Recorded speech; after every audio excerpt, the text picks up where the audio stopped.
반갑습니다. 현승화입니다. 이번 시간은 노래에 대해서 말씀을 좀 드릴게요. 여러 가지 추측들이 많고 노래 부르는 방법에 대해서 굉장히 많은 어떤 그 강의들도 많고 한데 결론적으로 말씀드리면 허구가 굉장히 많다라고 하는 겁니다. 몸이 일단 그 부담스럽지 않고 체력이 덜 소모가 되는 상태에서 노래가 잘 나갈 수 있어야 된다라고 하는 것이 사실은 맞는 얘기죠. 그런데 대부분 가장 잘못되게 생각하는 첫 번째는 배에다가 힘을 많이 주면 줄수록 소리가 잘 나간다, 이런 것에 대한 거예요. 심지어는 주면 줄수록 고음이 더 잘 올라간다, 이렇게 생각들을 많이 하죠. 그런데 사실은 전혀 그렇지 않습니다. 사람의 음역대는 정해져 있기 때문에 힘을 준다고 해가지고 더 많이 올라갈 수 있다면 주는 만큼 뭐 완전 락커가 되겠죠. 아무리 사람이 그 많이 힘을 준다라고 하더라도 올라갈 수 있는 이 최고 음역대가 있고요. 아무리 노력을 해도 도저히 내려갈 수 없는 최저 음역대가 있습니다. 그래서 이 음역대는 특별한 방법이 없더라도 내가 최고음을 낼 수가 있고 최저음을 낼 수가 있습니다. 예를 들어서 이제 이런 거죠. 전화를 받을 때 통화를 하다가 상대방이 내 목소리가 잘 안 들린다고 그래요. 그러면 우리가 본능적으로 여보세요? 안 들려요? 안 들려요? 안 들려요? 안 들린다고요? 이렇게 하죠. 이렇게 할 때 이게 이제 음이 점점 올라가게끔 이렇게 표현이 된 건데, 이렇게 할 때는 특별한 방법을 써가지고 이렇게 했을까요? 절대 그렇지 않습니다. 그냥 하는 겁니다. 이게 실제 노래와 일상생활이 그럼 다르냐? 그렇지 않아요. 똑같아요. 사람이 음을 낼 수가 있다라고 하는 것은 말할 때와 노래할 때가 똑같습니다. 그래서 평상시 내가 생활을 하면서 내가 어떤 격양된 그 톤을 썼다면 방금처럼 노래할 때도 마찬가지로 그걸 쓸 수 있는 겁니다. 그래서 중요한 것은 노래와 일상생활에서 내가 쓰는 말투는 똑같다라고 하는 겁니다. 그래서 노래를 부르는 것이 아니라 말을 하는 것이다라고 생각하는 것이 가장 중요한 첫 번째 원칙이 될 것 같아요. 자, 그리고 노래를 하실 때 아무래도 원곡 가수를 좀 따라갈 수밖에 없고, 그리고 여기 써있는 그 가사에 치중을 하기보다는 대부분 높이 올라가는 부분이 어디냐, 이런 것에 대해서 초점을 많이 맞추고, 이 노래가 갖고 있는 박자가 어떠냐에 따라서 그 박자를 맞추려고 노력을 하는 부분들이 더 많습니다. 그래서 음정 박자를 따라가시는 경우들이 많은 거죠. 근데 사실은 노래가 제대로 표현이 되려면 음정 박자를 신경을 쓰지 말아야 됩니다. 무슨 얘기냐면 너무 거기에 맞춰가지고 하다 보면은 실제로 표현해야 할 이 가사의 느낌은 완벽하게 완전히 배제가 되는 경우들이 많거든요. 그런데 우리가 지금서부터 해야 되는 것들은 음정 박자는 너무나도 기본입니다. 그거를 따라가는 것이 아니라, 그거를 신경을 쓰면서 노래를 하는 것이 아니라 여기에 써있는 가사를 제대로 표현하려고 노력을 하는 것이 중요하다라고 하는 겁니다. 바로 그 점이 두 번째 원칙이 될 것 같아요. 자, 그런 의미에서 에스지 워너비의 랄랄라를 한번 살펴보시도록 할게요. 첫 부분에 그대는 참 아름다워요, 밤하늘의 별빛보다 빛나요, 이런 가사가 나오는데, 이런 가사를 실질적인 내 말투로 여기 써있기 때문에 이거를 잘하려고 노력을 하는 것이 아니라 이 가사를 내 말투로 내가 진짜로 이야기를 하는 것처럼 표현을 해보는 거죠. 그대는 참 아름다워요, 밤하늘이 별빛보다 빛나요. 이런 식의 어떤 내 말투로 표현하는 것이 필요하다. 자, 그래서 자, 이렇게 하는 게 있을 거예요. 그대는 참 아름다워요, 밤하늘의 별빛보다 빛나요. 가로책이에요. 왜냐면 여기 써 있는 것들 음정 박자는 아주 기가 막히게 잘 맞췄어요. 그런데 뭐가 없냐? 내 말투가 빠져 있었던 거죠. 느낌이 하나도 없는 거예요. 실제적으로 내 말투로 이것을 표현하면 그대는 참 아름다워요. 밤하늘의 별빛보다 빛나요. 아까하고 지금하고 비교를 해보면 엄청난 차이점이 있다라고 하는 걸 느낄 수가 있으실 거예요. 그래서 이런 간단한 것들만 비교를 해보더라도 얼마나 사람이 내 말투로 표현하려고 노력을 하는 것이 중요한가, 이런 것들을 많이 느낄 수가 있죠. 자, 두 번째 줄까지 한번 노래를 불러드려 볼게요. 그대는 참 아름다워요.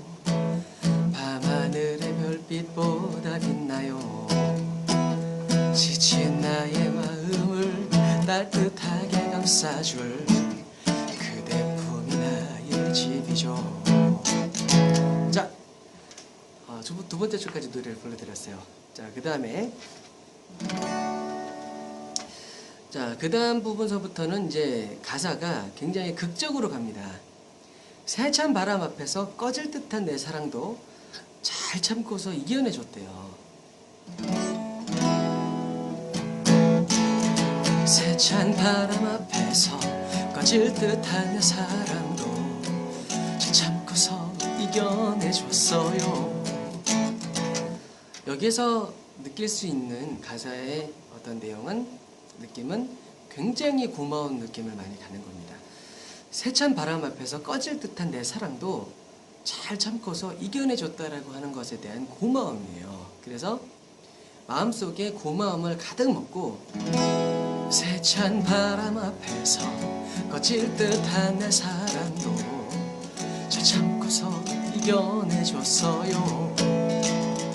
자, 그 다음 부분 볼게요. 정말 눈물 나도록 고마움만 하나요? 고마움이 있는데 실제로 당신은 알고 있나요? 이렇게 물어보는 그런 부분이죠. 그대 내 곁에 살아줘서 참 고맙습니다 라고 하는 부분까지 있어요. 그래서 정말 눈물 나도록 고마운 맘 하나요. 그대 내 곁에 살아줘서. 자, 처음서부터 여기까지 보면 온통 다 그대에 대한 사랑과 그대에 대한 고마움밖에 없는 겁니다. 자, 그래서 내가 할 수 있는 것은 뭘까요? 후렴 부분의 첫 부분에 바로 나오죠. 사랑해요, 고마워요 라고 하는 말을 그 사람에게 표현하는 겁니다. 자, 그러면 고마운 상태에서 표현을 한다, 이 감사함을 표현을 한다. 그러면 사람이 어떤 말투가 나올까요? 이건 굉장히 중요한 의미를 많이 갖는데, 감사하다라고 표현하는 것도 어떤 등급이 있습니다. 미안하다라고 사과를 우리가 평상시에 할 때도 그런 것들이 많이 나오는데, 정말 잘못한 부분에 대해서 상대방에게 내가 진짜 미안해가지고 하는 것과 하나도 안 미안한데 그냥 가식적으로 미안하다고 이렇게 하는 것은 굉장히 차이점이 커요. 그냥 듣기만 해도 바로 알아차릴 수가 있죠. 정말 미안하면 누구야, 내가 정말 미안하다, 어떡하지, 내가 정말 미안해, 정말 잘못했다, 이렇게 얘기를 할 텐데 하나도 안 미안해요. 그러면 미안해, 엄청난 차이점이 있죠. 마찬가지로 고맙고 사랑한다라고 이야기를 할 때도 마찬가지입니다. 사랑해요, 사랑해요, 아주 죽을 듯이 사랑하다라고 표현을 하는 거죠. 사랑해요, 사랑해요, 내가 그대에게 부족한 걸 알지만. 자, 마음속에 아주 극도로 사랑한다라는 그런 마음을 가지고 이 노래를 불러야 될 것 같아요. 사랑해요, 사랑해요, 내가 그대에게 부족한 걸 알지만. 자, 세월을 걷다 보면 지칠 때도 있는데 그래도 그대의 쉴 곳이 내가 돼주겠어. 세월을 걷다 보면 지칠 때도 있지만 그대의 쉴 곳이 되리라.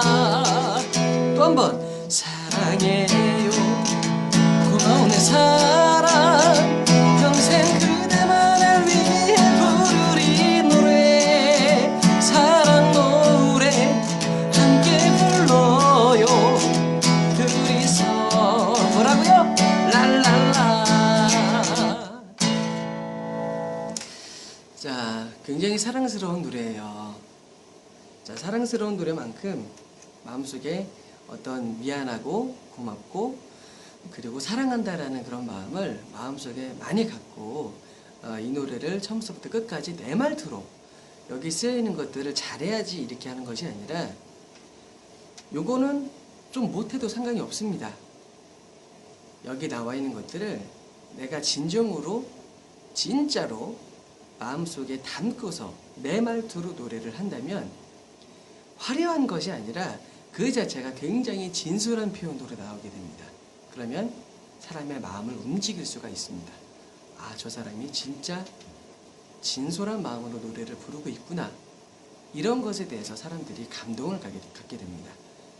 이게 바로 노래를 잘하는 방법입니다. 고음을 잘 올리고 어떤 특별한 부분을 잘 어떤 임팩트 있게 표현하고 이런 것들은 부수적인 부분이고요. 실질적으로 저 사람의 마음이 어떤가에 따라서 듣는 사람의 마음이 움직이게끔 되어 있는 겁니다. 자, 첫 번째, 화려하지 않아도 괜찮습니다. 진솔함이 가장 첫 번째입니다. 얼마나 내 마음을 가지고 내 말투로 표현하는 것인가에 따라서 노래에는 결정이 됩니다. 자, 그리고 노래 음키. 음키는 내가 많이 올라가는 음키일 수가 있고요. 음역대일 수가 있고 많이 안 올라가는 음역대일 수도 있습니다. 중요한 것은 내가 어디까지 올라가냐, 노래를 불러봐서 어디까지 올라가는가를 잘 살펴보고 많이 올라가지 못한다, 내가 원래. 그렇다면 키를 조금씩 내려가면서 내가 열창을 했을 때 그래도 요 정도면 참 맞겠다. 요 정도 음이면 내가 그래도 표현할 수 있어. 요 정도가 되는 딱 음역대가 분명히 있습니다. 그 음역대를 결정을 해가지고 딱 세팅을 한 후 살펴보는 겁니다. 원키하고 얼마나 내려와 있느냐에 따라서 내가 노래를 못하고 잘하고가 결정되는 것이 아닙니다. 원키는 그 실제적으로 노래를 부르는 사람의 키예요. 그 사람들이야 밥만 먹고 하는 짓이 노래입니다. 그러니까 잘 올라갈 수밖에 없어요. 근데 우리들은 밥만 먹고 노래를 부를 수가 없죠. 뭐 일도 해야 되고 사람도 만나야 되고 가끔씩 술도 먹어야 되고. 그래서 그 사람들하고 틀립니다. 생각 자체를 바꿔줄 필요가 있어요. 내 키에 맞게끔, 내 음역대에 맞게끔 노래를 하면 됩니다. 얼마나 내려오는 애는 중요하지 않아요. 그 사람들대로 노래를 하게끔 그냥 두면 됩니다.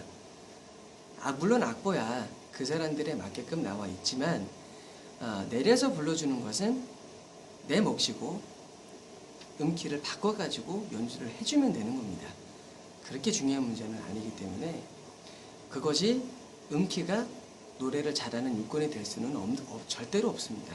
그래서 거기에 대해서는 너무 걱정하지 마시고 내 음키가 뭐냐를 정확하게 설정을 하시고 내 말투로, 내 음색으로, 내 의지로 노래를 불러야 된다.